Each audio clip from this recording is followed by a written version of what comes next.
Hey, Magic Mel back again, and for all y'all on my friends list, most of you probably know the last couple of weeks I made a big loop around the East Coast visiting friends and family. Ended up in Minneapolis, Minnesota for Super Bowl 52.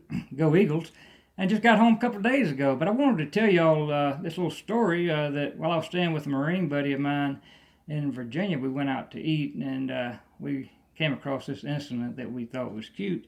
And I'd like to try to tell it with these four cards here and these two hands. So it kind of goes like this here. My buddy and I, we went to this pretty nice restaurant. We just sat down. We'd ordered our pre-meal drinks, non-alcoholic of course, and probably wasn't there 5 minutes, and we noticed the door opening, and we looked, and in walks this very tall, dark, handsome, black-haired man, probably 6'4", 6'5", walked right past us and started walking up toward the bar. Well, right behind him on his shoulder was this very beautiful, long, black-haired woman. So we obviously figured that they were together, and she walked up and she sat down at the bar right next to him. Well, it wasn't 10 seconds later, the door opened again, and in walked another black-haired man, looked identical to the first man that walked in. So obviously, he was his twin brother. And on his shoulder was another beautiful, long, black-haired woman who was identical to the first woman that walked in. So looks like we got two sets of twins here, and both of them walked up to the bar. Both couples walked up to the bar, and they sat down and ordered their drinks. Well, it probably wasn't 5 minutes into them ordering the drinks.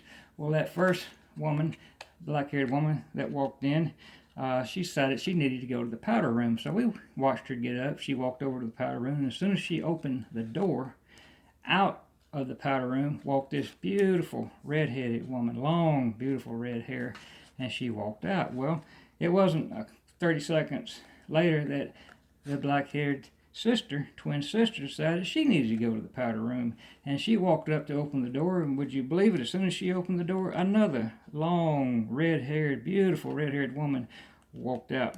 And we didn't really think anything of it, but as we sat and we watched, probably about 2 minutes later, we noticed that the powder room door opened up, and the first black-haired woman walked out, and she looked down at the end of the bar, and she saw her boyfriend sitting at the end of the bar, and he was flirting with that first redhead woman that she saw walking out. And it wasn't 5 seconds later, her black-headed sister walked out and saw her boyfriend at the bar sitting there talking to the other redheaded woman that walked out. And you could just tell steam was coming out of both of them's ears. So now we're getting ready to hear these fireworks take place. And it wasn't 30 seconds after that, you could see them talking and plotting. It wasn't 30 seconds after that that first black-headed woman walked up to the bar, and she sat down right next to that red-headed woman, and right behind her was her black-headed sister, and she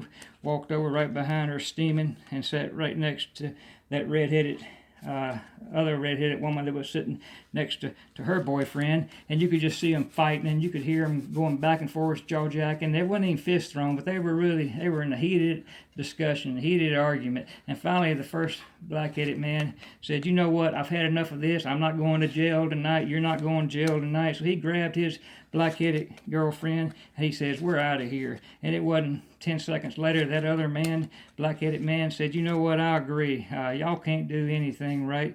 He grabbed his black-headed girlfriend, and he ended up leaving. So everybody left the bar except those two red-headed women. And we kind of felt sorry for the red-headed women. They didn't know that the men were with those brunettes. But after a while, things kind of ended up pretty good, because that first red-headed woman we saw coming out of the powder room, it probably wasn't 30 seconds later she'd found her a nice looking red-headed man. And probably right before we left, the other red-headed woman, she had ended up also finding her a very handsome red-headed guy. So in the end, everything worked out okay. So I guess the moral of the story is, no matter how bad things get, everyone ended up living happily ever after. So that was my story on my trip to the Super Bowl. Might have a few more coming later. Semper Fi.